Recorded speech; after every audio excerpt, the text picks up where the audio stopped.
Hey guys, welcome to HCA 130. I just wanted to make this video as a quick little introduction on how our semester is going to go and how our Moodle is set up, and just make sure that we're all on the same page. So if you haven't before, I don't think our course is visible quite yet. I'm still making some adjustments. I don't want anybody to get too ahead of themselves. But this is a little preview of what our Moodle looks like. So I'm just going to go through it and just make sure that we all understand. So we just have a little brief welcome. What we're going to be using is a combination of demos that I have pre-recorded. We have this amazing culinary resource which is called Ruby. I need everybody to follow this link and sign up, because I'll be putting links to various demo videos that will be showing you techniques throughout the course. So it's really important that you have access to it. So if you just follow this link here, it'll bring you to a page, and all you have to do is sign up. It's completely free, and we'll just all be together, and I can be able to assign things on there. Although we'll be using Ruby for as a resource, I will never be assigning any of the recipes there, so please don't get ahead of yourself and try to think that you have to cook everything on this website. I will be assigning the recipes within Moodle. So we have a little welcome video that you can watch on your own time. Announcements, anytime there's a course announcement, maybe anything related to this course, I will be posting it here into this forum. Here we have a link to our syllabus, which we can go through really quickly. So we have our catalog description. I am the instructor. My name is Chef Tracy. A little bit about me. I spent my career, I started in LA. I went to culinary school in LA, and from there I started working with the Food Network. I then moved to New York, and I was working with the Food Network for 10 years as a food stylist and culinary producer. If anybody is a fan of Chopped, I was the lead stylist on that show. So any of the crazy basket ingredients that you've seen, that was me. So you can tell your friends and family. So when you see our week that we do a Chopped challenge, you understand why. So basically, we're all remote this semester, but this class was always meant to be online starting this semester. So this will be the first time I am teaching it completely online. So bear with me. I think I have laid out everything pretty well, but I really encourage you guys to give me any kind of useful feedback so that I can improve this course, since you guys will be the first class to be doing this completely online. So if you guys need me for any kind of meetings, you guys can email me here. This is my email, tcarter@hcc.edu, and we can set up a Zoom appointment. I'm pretty flexible. I do have a 2-year-old, so please keep that in mind, that sometimes things get a little crazy in my household. I'm also going to be sending out, in this email, I have a link to a survey. I want to see what everybody's availability is. And I want to set up maybe a meetup once a week to start. If we need to add more, we can. And that's where we can kind of use it as a study hour. If you have any general questions for the week, if you want to save your cooking to that time, and you can cook with me watching, we can kind of set up a time that works for everybody, and you can use it the way you need it to be. For the textbook, we have two books. I've tried to keep this kind of cost effective. I do know how expensive things can add up, but I do think that it is kind of important that we have a book. Maybe moving forward, as this course develops, I can figure out ways to put everything within Moodle, but at this point we're just not there yet. But I do want to show you guys. So I did find different sources for the book. For the On Cooking book, let me just see here. Try to put this. On Amazon, you can rent the book for less than $50, which is completely fine. You can do the ebook, which if you want to just keep it on your computer, you can get the hardcover. You can also rent that for less than $60. That's totally up to you. You can search the internet, try to find a used version that might be cheaper. That's up to you. And then, but also I found a couple of other places. So the culinary math book, I actually found it. You can rent it for the semester for less than $30 here on this site here, which is NetBooks. So do a Google search before you commit to the bookstore, and maybe we can find something cheaper. The math book is also here on Amazon. You can buy it used for less than $40, or if you want to get the ebook, it's less than $50. Please let me know if anybody has issues with purchasing the book. Just message me privately, and we'll try to figure that out. So, our course objectives, it's really just, I want you guys to become familiar with working in a professional setting in a kitchen. I know you guys are all hospitality and don't necessarily are into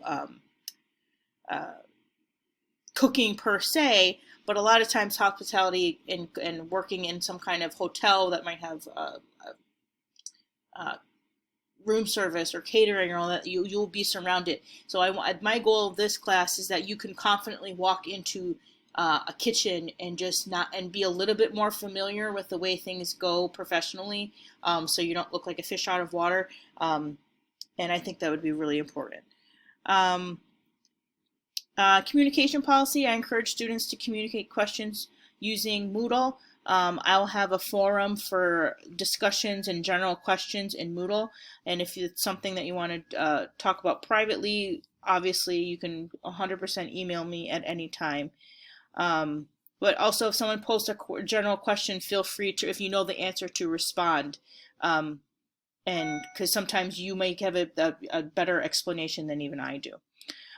So instructional message, this course requires you to be an active participant. Each week you will be required to take part in class discussions via Moodle.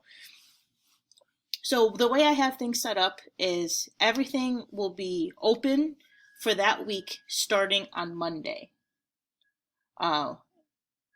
That week you have from Monday to Sunday night. Sunday night at 11:59 is when assignments are due. So each week is running from Monday to Sunday. Everything will be due on that Sunday. If you want to move ahead, I will only have whatever weeks I have completely prepared for you, visible. So you can move ahead if you needed to, but keep in mind that your weekly discussions, you're required to give feedback to another classmate. So even if you move ahead, you still have to go backwards weekly and participate in the weekly discussions in real time. You're expected to turn in assignments on time. There is a late policy. 1 day is minus 20%, 2 days is minus 40%. And then no assignments will be accepted after that. If you do need more time, real life things happen. I just need you to communicate with me. I want you guys to kind of treat this like a job. If it's going to be late, you need to let me know. Most things in life really rely on deadlines, so this is teaching you to have your Sunday night deadline. But again, life happens, and I just need you to be honest. I will be able to help you if you let me know ahead of time. After the fact, it's kind of hard to do so. The way grading is going to be working, lecture-related things such as quizzes, weekly discussions, and culinary math assignments are broken down into this percentage here, totaling 45%. So weekly assignments are really crucial to you. They're about half of of your entire grade. And then your lab-related, so your lab presentations are worth 25%. And your knife skills lab are equal to 15. And then we'll be having a midterm and final assignments, and that will be also 15%. I try to kind of space everything out. So if you're not a great test taker, you can kind of make that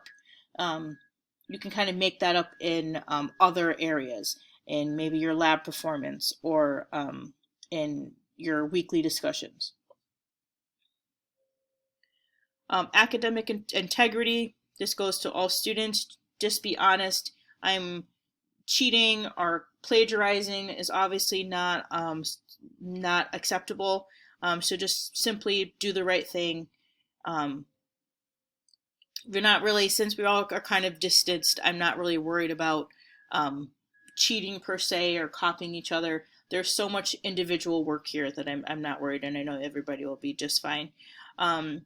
Disability services, if you do have anything that I need to be aware of, please submit that to me as soon as possible. And at any time during the semester you find that something isn't working for you, please let me know and I will absolutely accommodate. Basic code of conduct, you can find that in your handbook. Diversity, I will not tolerate any mean things that are happening in discussion boards. This is a positive space. I don't want really any negativity happening. I think we should all be encouraging and accepting of everybody of who they are.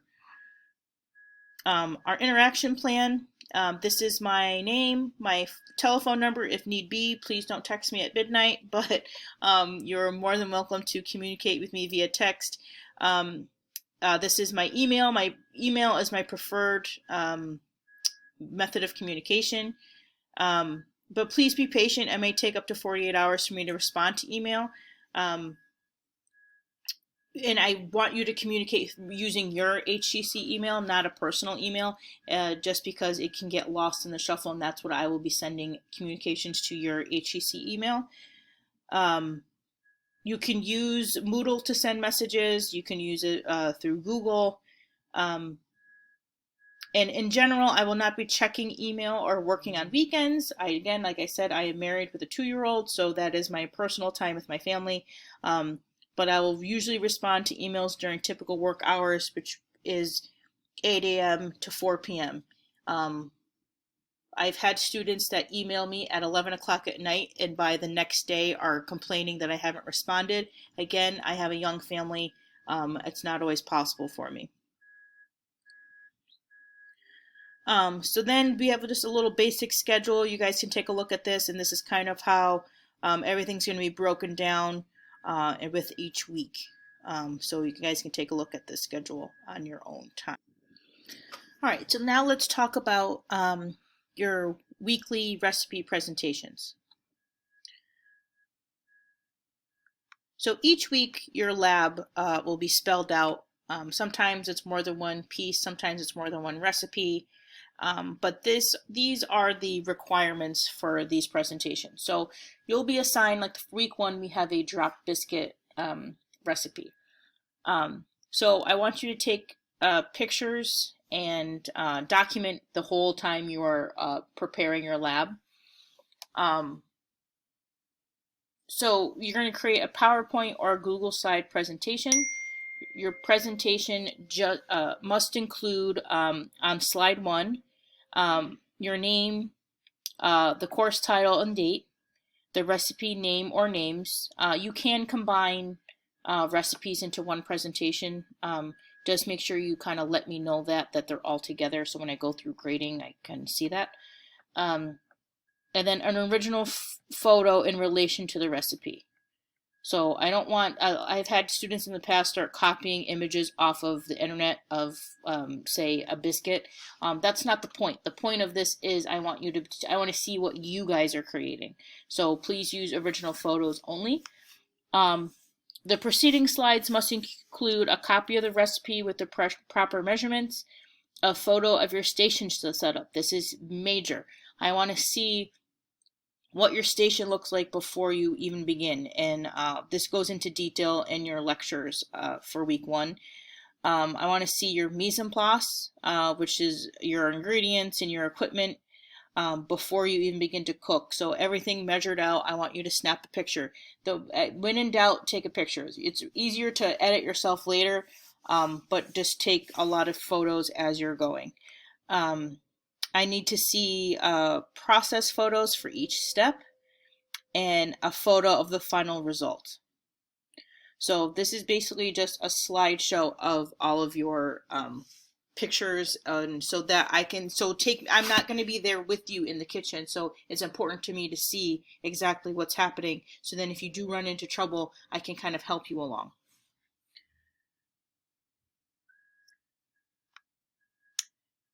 And then this is a rubric, and to try to see how things will be graded.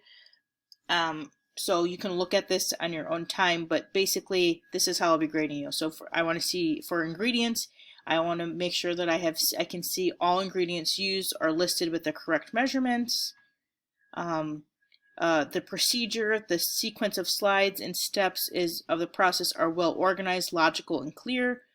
Your process photos, all photos are clear and in focus. Photos document every step of the recipe, and all photos are original. Organization, your station setup is proper and used and shown. Workstation remains clean throughout the process. Working and cleaning as you go is an important thing in a professional kitchen. So if I see flour thrown all over your kitchen, that's not what we are looking for. And spelling. Just make sure you do a little spell check before you submit it as well, and including grammar.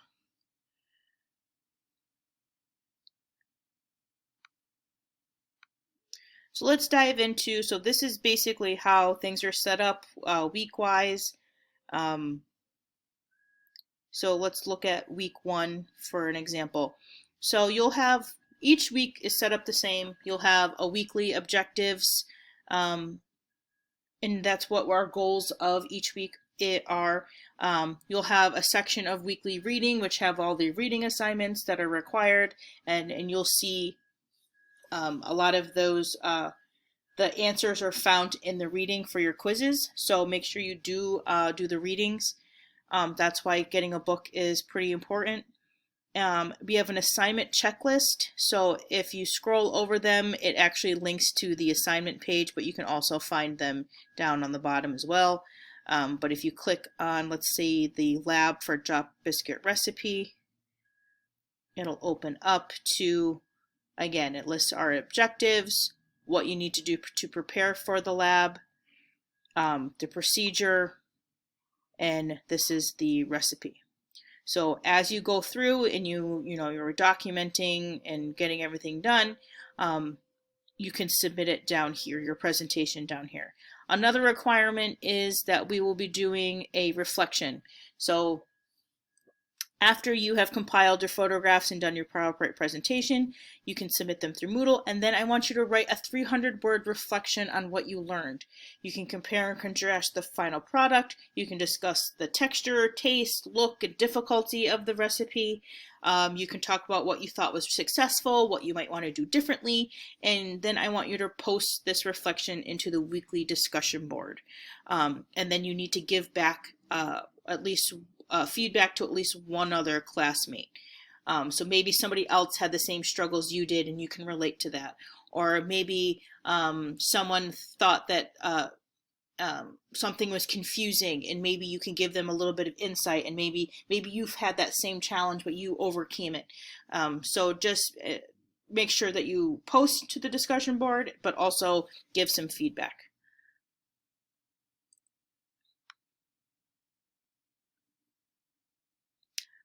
There'll be weekly quizzes, and the quizzes can be found here, and then you have one attempt allowed, but there is no time limit on it. So you can take all the time you need to get that done.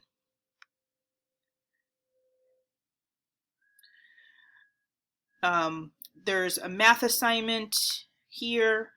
For the week 1, it's just I have a Word document, and then there's an answer sheet. So you can fill out the answer sheet with your answers and submit that down here for your submission.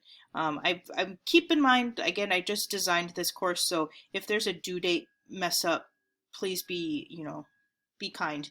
But I should have, everything should be as due, again, Sunday nights at 11:59.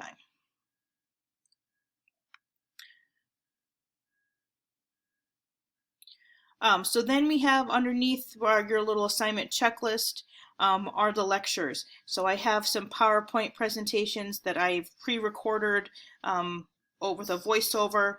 How to set up your kitchen like a pro, week 1. There you go. So you can watch these. I've kind of break them up into relevant chunks, so you can do that. We have a Maureen, who is going to be a part of our course. She is a lab tech here. She's a great resource if you can't get a hold of me or you feel more comfortable talking to somebody else. She has gone through this culinary program, so she knows firsthand what it's like. She made these great flashcards that you guys can access. and it's a PowerPoint, and it's a good study guide for learning the different equipment in the kitchen. And then again, this is another list of. So week 1, I have a shopping, and so each week we'll have a shopping list and equipment list to make it easy for everybody. I did try to make things as cheap as possible, so I know that economically this is it's so everyone can. But if anybody has trouble affording or accessing ingredients, please let me know as soon as possible so we can work on it. And basically, if your kitchen is missing any equipment, you can borrow it from another family member. Maybe you go to that, maybe you go to a Goodwill, has a tons of kitchen equipment. Maybe if you need new nesting bowls or whatever, the Dollar Tree has these things. Nothing is going to be heavy equipment. There's not going to be a food processor or mixers. Every recipe I have selected is pretty basic. So you probably already have everything in your own home. And again, if you don't, please let me know ahead of time so then we can work on it before the week is due. So let's take a look at week 2. Same thing. So we have our readings, we have our objectives. Now we're going to be talking about week 2 will be your first knife skills lab. So let's take a look at that. So we're going to be learning the knife cuts. So my biggest thing is you're going to need a decent knife. So whether that means going to get your sharpened or, investing in a new knife, it's pretty essential to try to get these knife cuts done successfully. But so week 1, we're going to be doing 1/2-inch knife cuts. I have a video that I'll be uploading of a demo on how to do things. The items to be cut are here, which are also listed on our shopping list. The cuts observed, and you'll be doing the same thing you did with your labs. You'll be doing another presentation, just doing your knife cuts. I basically just want to see your setup, the photos of each cut, the item before you start cutting as a reference. And I also want to see what your discarded waste looks like. We'll go into that as those labs of why that's important. But just make sure that you're taking pictures of every single thing. And this will spell out the procedure as well, and then you can submit down below.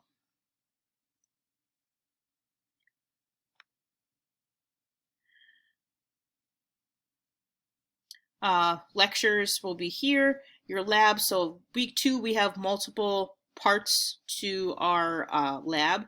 If you want to do it all on one PowerPoint presentation, but still the same rules apply, where I need to see the mise en place for each recipe. I need to see the recipe listed out for each one. If you want to put it all in one presentation, that's fine. But every part still needs to be there because they will be graded separately. We have a quiz. We'll have a math quiz this week, and then this is your week 2 reflections. Same thing. Your reflection can be talking about your knife skills, or maybe the daunting task of breaking down a chicken by yourself. So that's where that stuff will go. So when I told you guys about signing up for Ruby, this is it. So if once you sign up, you'll be able to follow this link, and it connects you to the exact video in which I want you guys to watch. So in this case, this is how to butcher a chicken, but I also did upload a video of me doing it myself. So you'll find that there. Again, I'm still working on a few things, so so hopefully by the end of the week, this course will be live, so you guys can kind of dive into it yourself. And what else did I want to tell you guys? Let's go back to so basically each week will be different themed. Once we get to the end, we start to have a little bit of fun. Week 12, we have a chopped challenge where your family member will pick out 4